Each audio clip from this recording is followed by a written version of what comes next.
One of the top storylines in the NBA this season was Victor Wembanyama's transition into the league. He's the most hyped up prospect since LeBron, and let's give him his credit, he more than lived up to the hype. Now the Spurs stink, but he had an incredible season, averaging 21 points, 10 boards, and nearly 4 blocks and 4 assists per game. Not only that, he also more than held his own when matched up against the other elite centers in the league like Joel Embiid and Nikola Jokic. The fact that he's this good in just his rookie year shows that there's no ceiling on his potential. With that said, let's break down his game. One of Wemby's standout skills is his handle. I don't think there's ever been a player at 7'4" with ball handling skills this good. He could pull off crossovers, sham gods, and dribble moves you would normally see from a guard. This allows him to drive to the rim where he's a deadly finisher. His long strides allows him to take off from the foul line and still get close to the basket. He doesn't need great separation to finish because he could use that monster 8-foot wingspan to extend and finish over defenders.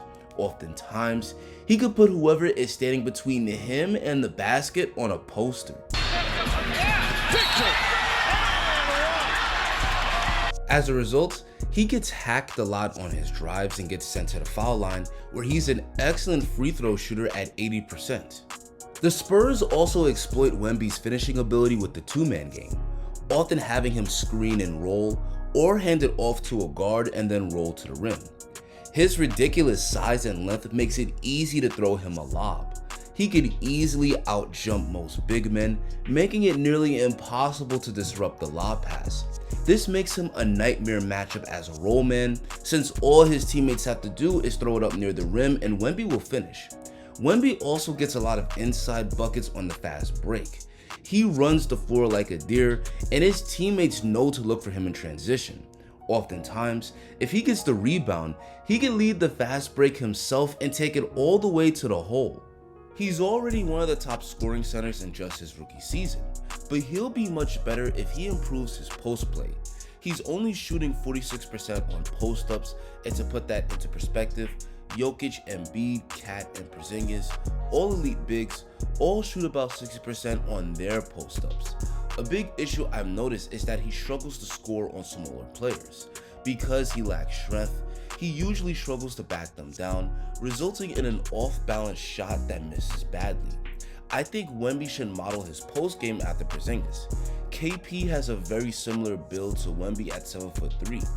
He's become a dominant post-up player despite most of his post-up scoring not coming from close to the basket. KP has perfectly crafted his post-game around his body type. He usually catches the entry pass from 15 feet away from the basket, then takes one dribble and 1 or 2 steps before he takes his shot.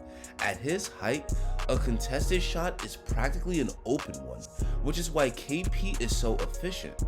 Improving his post play by being able to score in smaller spaces with less motion is a big area of his game he must master. It's going to take a long time for Wemby to fill out his frame and add more strength. So instead of dribbling the ball into oblivion in the post, he just needs to take one dribble and 1 or 2 steps and shoot a fadeaway jump hook or jump shot over the defender. And at 7'4", nobody is going to be able to block that shot. But he's really going to need to work hard on his mid-range game since he's only shooting about 30% from there in his rookie season.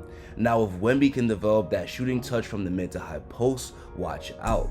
He's got the potential to be unguardable. Eventually, he'll be able to use his size and shooting touch to punish small defenders and use his speed and handle to drive by opposing big men or knock down the mid-range jumper if given too much space. One area where Wemby is far ahead of the curve is his passing.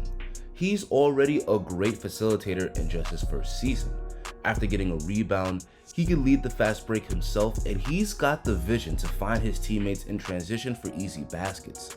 In the half court, he tends to draw a lot of double teams, and he's very unselfish, so he consistently makes the right read, kicking the ball out to the open man rather than forcing up a bad shot. His drives to the rim tends to collapse defenses, and he's excellent at dishing it to open shooters and cutters when the help defense arrives. As Wemby becomes a better scorer, this is only going to open up more assist opportunities as he'll draw even more defensive attention. Now let's talk about Wemby's defense. He's way ahead of the curve offensively, but he stood out the most on the less glamorous end of the court. Wemby has become one of the top Defensive Player of the Year candidates, which is insane recognition for a first-year player. It hasn't taken long for Wemby to become one of the NBA's best paint protectors. He's an incredible shot blocker, leading the entire league in blocks per game. A lot of players just simply haven't learned to not try to finish near Wemby, and that's largely because he can pull off blocks nobody else in the league can. He's got crazy good reaction time, and those go-go gadget arms allow him to cover space fast and reject shot attempts. And similar to NBA legend Bill Russell, he's smart enough to block shots in his teammates' direction, allowing them to recover the ball. But most of his work as a rim protector isn't blocking shots, it's contesting them, which alters the shot and forces drivers to miss.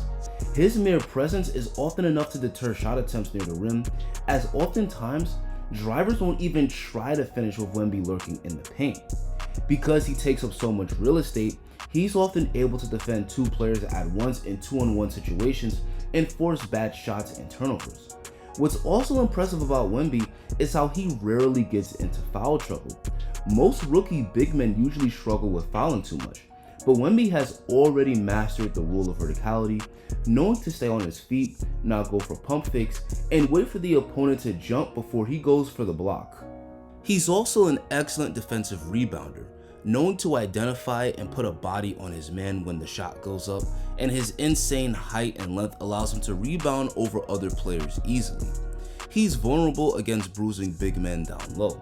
At just 230 pounds, he's giving up quite a bit of weight against the top post-up centers, but sometimes his length can help him overcome his lack of strength in the post.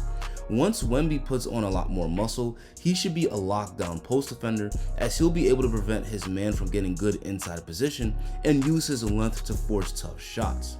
Wemby is primarily a paint protector, but he's also shown he can guard the perimeter. He can move his feet surprisingly well for a player his size, allowing him to stay in front of driving players. He closes out on jump shooters incredibly well, oftentimes blocking their shot. And if he does get blown by, the play's not over because he's a great recovery defender. Ja puts the crossover on Wemby, and Wemby comes back over the top to reject Ja. Overall, Wemby had a historically great rookie year, and what's scary is that there's so much room for improvement.